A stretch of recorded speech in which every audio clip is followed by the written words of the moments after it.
Então vamos lá, a BlackRock, a maior gestora de recursos do planeta, acabou de sequestrar o dinheiro de parte dos seus investidores. Ela não está permitindo saques. Vou te explicar o que isso tem a ver com a sua vida e com a economia no momento que a gente está vivendo agora. Para começo de conversa, eu preciso explicar para vocês mais ou menos o que é uma gestora de recursos e quem é a BlackRock. A BlackRock, que é a maior gestora de recursos do planeta Terra, ela administra aproximadamente 10 trilhões de dólares, né? Às vezes mais, às vezes menos, sendo a maior gestora do planeta Terra. Como é que funciona uma gestora? Já vou te explicar, mas antes de mais nada, quem é Sardinha Raiz vai deixar aquele like na confiança aqui no canal, porque você sabe que o vídeo vai ser bom. Conheceu o canal agora? Segura sua mãozinha, não precisa deixar like, nem se inscrever, nem nada. Só presta atenção no vídeo, se o vídeo te agregar, te trouxer algum conhecimento que você ainda não tinha, aí sim você considera deixar o seu like e se inscrever aqui, para você não sair se inscrevendo nesse monte de canal aleatório. Então o que acontece? Uma gestora de recursos, ela funciona de uma forma um pouco diferente de uma ação ou de uma coisa normal. Então ela cria um fundo de investimento, por exemplo,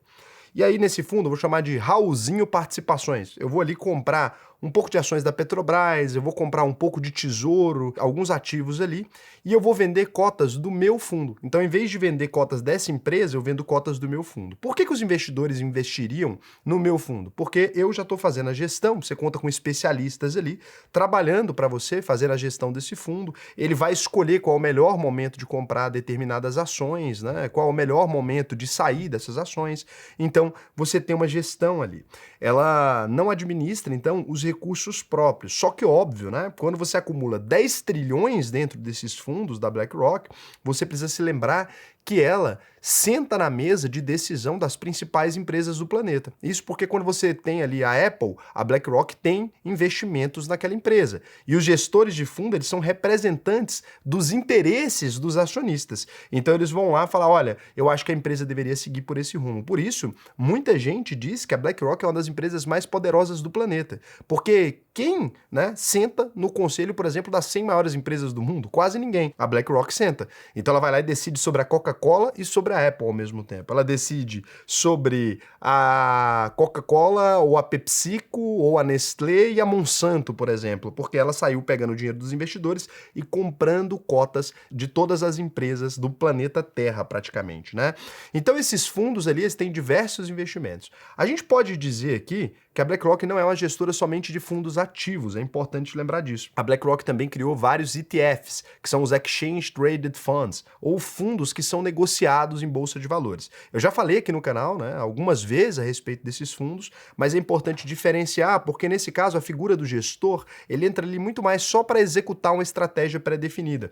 Então os fundos de gestão ativa, eles saem comprando e vendendo ativos ali ao gosto do gestor e da equipe. Um fundo de gestão passiva, ele vai ter que seguir uma estratégia. Se ele diz, por exemplo, olha, nosso objetivo é sempre ter 10% do patrimônio em tesouro direto ali, do Brasil, né? Emprestar dinheiro para o governo. Toda vez eles vão ter que manter esses 10%. Então é importante a gente diferenciar, né, o fundo de gestão passiva do fundo de gestão ativa. É literalmente o que o nome já diz, né? O passivo não faz nada, o ativo tem que tomar algum tipo de atitude ali diante dos cenários econômicos que se apresentam. Agora, eu te expliquei isso aqui porque é justamente aqui que a nossa história começa. Então, o que aconteceu?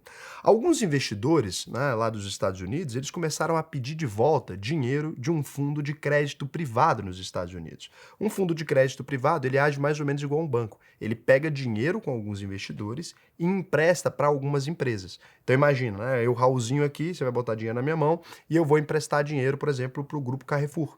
E aí o Grupo Carrefour, ele precisa me pagar aquele dinheiro com juros, eu pego esse dinheiro com juros e te pago. Raul, é como se eu estivesse investindo numa debenture? É, só que quando a gente vai falar de uma debenture, ela vai oferecer uma taxa muito menor. Se a gente junta os nossos investimentos num fundo de investimento ali, e esse fundo de investimento ele vai atrás dessas empresas, a gente acumula bilhões. Então uma empresa que precisa, por exemplo, de 4 bilhões, para ela emitir uma debenture, para os investidores pequenininhos, ela ia oferecer um valor menor. A BlackRock, ela senta na mesa, né, com todo aquele caixa gigantesco e diz, olha, eu vou te emprestar, mas eu quero juro de tanto sobre as seguintes regras aqui, qualquer coisa eu vou alienar seu supermercado, eu vou ficar com as ações para mim. Então ela tem diversas regras que são mais pesadas. Aí os investidores colocaram dinheiro nesse fundo de crédito privado, mas você deve ter imaginado, óbvio, se a gente coloca dinheiro no fundo de crédito privado e a gente quer resgatar e o dinheiro está emprestado, como é que a BlackRock vai fazer? É esse o passo, né? porque ela não possui, de fato, aquele dinheiro ali em caixa, ela emprestou o dinheiro.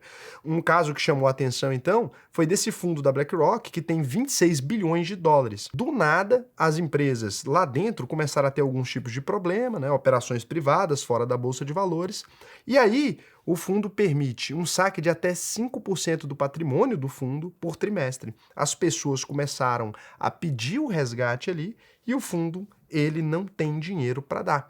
Então, a BlackRock permitiu o saque de até 5% e o restante ficou para o próximo período.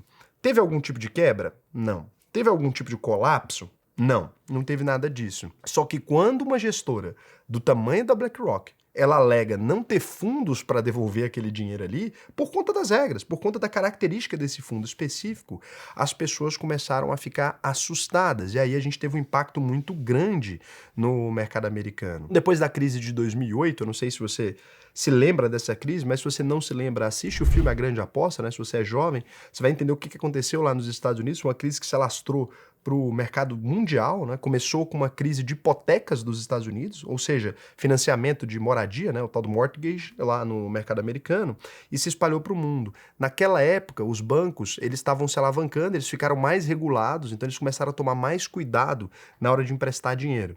E nisso surgiu o mercado de crédito privado por meio dos fundos americanos, que começou a emprestar para empresas médias com muito mais facilidade. Então, vários investidores, eles deixaram de emprestar dinheiro para os bancos ali, para os bancos emprestarem para empresas ou para pessoas físicas, para investir nesses fundos. Isso ocupou um espaço gigantesco. Hoje esse mercado gira perto de 2 trilhões de dólares no mundo. Aqui no Brasil a gente tem também alguns fundos, mas a gente costuma fazer muito mais investimento direto, né? Quem é investidor do mercado privado brasileiro costuma pegar um CRI, um CRA, uma debênture incentivada sozinho. Então o investidor costuma correr esse risco e não investir muito em fundos. A gente até tem fundos no Brasil que fazem isso, tem inclusive, né, um ETF brasileiro que faz isso, é o DEB11, que ele pega várias empresas ali e empresta dinheiro. Obviamente ele tem uma rentabilidade bem acima da média do que a renda fixa tradicional, né, chegando em alguns períodos a 120, 130 do CDI, mas você precisa se lembrar, tem um risco de default ali dentro, né? Tem um risco de quebrar alguma empresa e ele ter que arcar com prejuízo. E aí o dinheiro estava entrando, tudo muito maravilhoso, os fundos emprestando, recebendo juros altos, tomando alto risco, os investidores felizes. O problema começou a acontecer no movimento contrário. Quando muita gente quis sair do mercado americano, muita gente está numa crise de liquidez, o dólar se desvalorizou perante várias moedas, inclusive perante a moeda do Brasil, né? Quando a gente faz uma comparação, o dólar chegou a R$ 6 no final de 2024, 6,20, 6,30, né? Alguma coisa nesse sentido. Então, de repente, você percebe, né, que o dinheiro ele está diminuindo de poder de compra. Uma coisa que o americano médio ele não tem costume de fazer. Na hora que isso acontece, você vai resgatar o dinheiro. As regras desses fundos, que você nunca leu, que estava escrito nas letras miúdas, te dizem que você não pode fazer isso. E aí, o teste de estresse começou. Uma vez que a manchete diz você não pode sacar, o que você acha que todos os investidores vão fazer? Tentar sacar dos fundos de crédito privado. Começou uma corrida dos fundos de crédito privado, já expliquei para vocês o perigo da corrida bancária, tem um vídeo aqui onde eu dou uma aula no quadro explicando o perigo da corrida bancária, depois recomendo assistir, quando você tiver com mais paciência. O que aconteceu foi isso. Aí um monte de gente foi pedir esse resgate e começaram algumas matérias na imprensa de sensacionalistas ali, dizendo que os fundos estão com dificuldade financeira, aqui no Brasil também tem muita gente fazendo vídeo de 1 minuto ali. Não foi uma coisa absurda. Os fundos estão simplesmente seguindo a regra de crédito. Se eu pego R$ 100 e empresto, né, por mais que eu tenha um patrimônio de R$ 100, se você me pedir para pagar uma conta, eu não tenho como fazer. Ah, Raul, quanto você tem hoje, né, disponível na sua conta? Se eu peguei R$ 1.000 e emprestei R$ 500 para o Casé, né, e R$ 500 para o Luiz ali, que está fotografando e fazendo barulho aqui no estúdio, você teria uma situação que é a seguinte: eu não poderia, apesar de possuir R$ 1.000, eu não enganei vocês, né?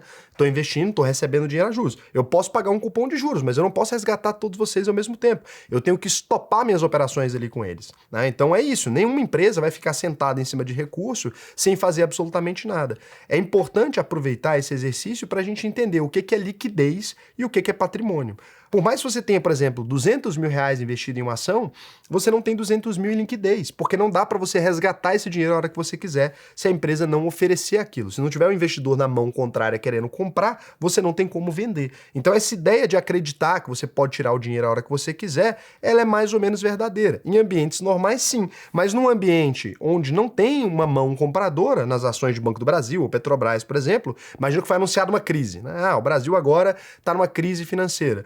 Aquele valor que era R$ 100, alguém pode estar disposto a pagar só 30 por aquelas ações. E muita gente não entende disso quando entra no mercado financeiro. A mesma coisa, inclusive, pode acontecer com CDBs. Eu não sei se você sabe, mas o banco tomou aquele crédito e ele emprestou. Você, para vender um CDB, você precisa contar com o mercado secundário, o que significa que precisa ter alguém oferecendo dinheiro por aquilo. Entendeu? Um LCI, uma LCA, a mesmíssima coisa.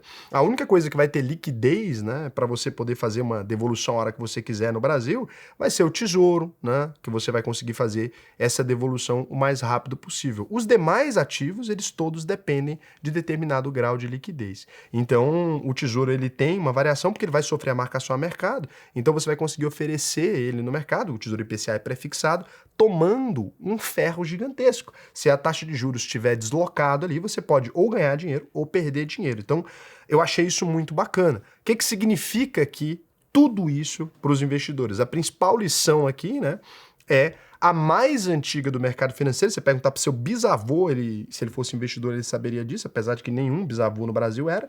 Então, quanto maior o retorno prometido, menor é a liquidez. Acho que a gente pode colocar essa lição para você. Lição de hoje, o que o Sardinha aprendeu hoje na vida, né? Quanto maior o retorno prometido, menor costuma ser a liquidez, ou seja, mais difícil é sair de investimento, né? Tudo que rende demais é pouco líquido. Fundos de crédito privado conseguem pagar juros interessantes justamente porque eles emprestam dinheiro para gente que não tem um crédito fácil e disponível no mercado a juros exorbitantes. Isso significa que você não vai sair a hora que você quiser. Então não é uma crise, não tem nada parecido com 2008, é tudo sensacionalismo. O que ele mostra é a natureza desse tipo de investimento que todo investidor profissional já sabia. Enquanto o mercado está calmo, ninguém lembra que liquidez existe, porque se você está ganhando dinheiro, para que você vai querer tirar seu dinheiro de lá, né? Agora, uma vez que começa a gritaria e que a BlackRock tira 2 trilhões do mercado americano, todo mundo quer fazer como a BlackRock, né? Tirar 2 trilhões do mercado americano. E aí não dá, nem todo mundo vai conseguir fazer isso de uma vez só. E aí o que eu prego para vocês aqui sempre, que eu acho que pode ser fundamental? Todos os alunos da UVP têm aula de análise de crédito. A gente aprende a diferença entre CRI, CRA, LCI, LCA desde o começo. Esses ativos, investindo em debêntures incentivadas, etc., aumentam muito a rentabilidade do investidor. Principalmente se você já saiu desse comecinho, né, onde você está ali nos primeiros R$ 100.000, R$ 10.000, que você vai ali fazer investimentos naquilo que é mais óbvio. Quando o seu patrimônio vai crescendo, você precisa descobrir coisas mais sofisticadas, porque a segurança da FGC ela alcança um pequeno patrimônio. Quando você vai crescendo, você precisa melhorar. Então, se você quiser aprender a investir da forma correta, né, inclusive aprender a fazer uma análise de crédito antes de emprestar dinheiro para uma empresa ou para um banco, no Brasil isso nunca esteve tão em moda quanto agora, né? Muita gente vai perder muito dinheiro ainda nesse ano ainda do Brasil.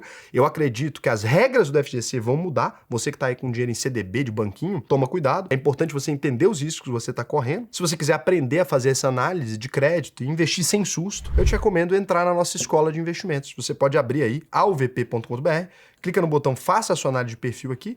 A gente tem um formulário, né, onde você vai explicar um pouco a sua situação financeira. Para preencher esse formulário, você precisa ser rico? Não. Mas você precisa ganhar pelo menos mais de R$ 4.500 todos os meses. Então, se eu não moro com os meus pais, eu tenho que ganhar mais de R$ 4.500 por mês. Se eu moro com os meus pais, eu posso ter qualquer valor que não tem problema, né? Porque quem sustenta a família e ganha menos de R$ 4.500 por mês, você não está numa situação onde o investimento na UVP vai te fazer bem. A gente é bem sincero com relação a isso. Agora, se você já passou dessa faixa, alguém 10 mil, 15 mil, 100 mil, maravilhoso, né? Aqui vai resolver o seu problema com toda certeza, porque depois que você fizer todas as aulas, a UVP te dá acesso a uma plataforma de investimentos exclusiva, cartão de crédito e tudo mais. Em breve, inclusive, a gente tem um novo lançamento de um cartão incrível para quem é investidor, não para quem é gastador. A maioria dos cartões privilegia o gasto, a gente quer fazer um cartão que privilegia o investimento, né? A gente está com esse projeto para esse ano ainda, então vale muito a pena você se tornar aluno da UVP, até pelo hub aqui da UVP, né? São inúmeros serviços que você tem acesso quando você entra para a UVP. Vamos supor que você precisa financiar um imóvel, a gente cota para você em todos os bancos e te dá o menor juro. Você precisa fazer um seguro, a gente cota em todas as seguradoras e te dá o melhor seguro de vida para você. Muita gente deveria ter seguro e não tem hoje no Brasil, né? Nós somos um dos países com menor taxa de seguro entre os países com maior PIB. Então, você precisa de uma consultoria financeira. Beleza, você assiste às aulas, aprende, né, a avaliar o seu consultor e depois vai. Preciso fazer um câmbio, ou receber um dinheiro internacional, ou enviar, a gente resolve também. Tem que abrir uma conta para minha empresa, mesma coisa. Tem uma empresa do agro, que eu preciso fazer uma proteção do meu gado e tal. A gente resolve isso aqui para você também. Então, tudo isso aqui são ferramentas da UVP. Então, se você quiser, entra aí, que vai ser um prazer para mim te ensinar. Lembrando do compromisso aqui da UVP que a gente tem há muitos e muitos anos aqui, né? Já estamos indo para o sétimo ano aqui de UVP. A gente deve ir no final desse ano, mas 6 anos com o aprendizado garantido. Então, se você não aprender a investir, a UVP devolve 100% do seu dinheiro, né? Pode consultar no Jus Brasil, etc. Se eu fizesse essa promessa aqui há esse tempo todo, desde quando eu era menino, hein? Quando eu tinha 20 e poucos anos, eu estava aqui já com esse mesmo acordo. Muita gente conseguiu ficar milionário com a UVP. Hoje mesmo recebi uma mensagem do menino que entrou. Ele falou que ele entrou na UVP no dia 7/25, fez 23 anos em janeiro e está com 120 mil reais. A renda dele é 4.600 líquido e investe 70% desse valor. Deve viver com os pais, né? Obviamente. Então, a gente tem aí esse compromisso muito bacana com vocês. A gente tem feito isso há muito tempo. Fico feliz demais de ver tantas transformações de vida. Agora eu vou dar uma olhada aqui se vocês não fizeram nenhuma pergunta. O Thomas perguntou se o giro itinerante, esse negócio que a gente vai fazer agora, né, um evento físico, se ele é só para alunos da UVP ou se vai ter um ingresso à parte para quem não é aluno da UVP. Então, obviamente, né, a prioridade dos ingressos é a venda dentro do ambiente da UVP por um valor simbólico. A gente sempre fez assim. E os ingressos que sobram, que os alunos não querem, a gente faz a venda aberta aqui, porque é um evento muito mais para quem me conhece, quem me acompanha, né? E, pô, os alunos, obviamente, me acompanham muito mais. Então a gente toma cerveja junto, não é coisa de teatro. Se fosse uma palestra, eu abriria para todo mundo, né? Mas para tomar cerveja, eu prefiro meus brothers mais íntimos aqui. Então a gente agora, uma vez por mês, tá o VP aí tomando cerveja com vocês em vários bares pelo país. A Suelira, as aulas da UVP ficam liberadas por quanto tempo para assistir? Por um ano inteiro. Eu posso assistir mais uma vez, depois de mudar de aula? Pode ver 200 vezes se quiser, né? Durante esse um ano inteiro. Lembrando que tem um acompanhamento que esse dura 8 semanas. Então, enquanto você faz a UVP, você tem um acompanhamento comigo que dura 8 semanas. O Odinho Winchester falou, Raul, tô pensando em fazer um consórcio para ter carta de crédito, compensa? Não. Samia Mussalif. Raul, você pode falar do Tesouro Reserva? Muito legal, tô esperando ele começar a ser oferecido para todo mundo, e aí eu falo. Será que o combustível será mantido no valor da canetada? A Petrobras chegando a R$4 novamente? Cara, em ano eleitoral, acho impossível o combustível aumentar na bomba do tanto que ele deveria. Mas também já controlou o preço do petróleo, né? Beijo. Tchau.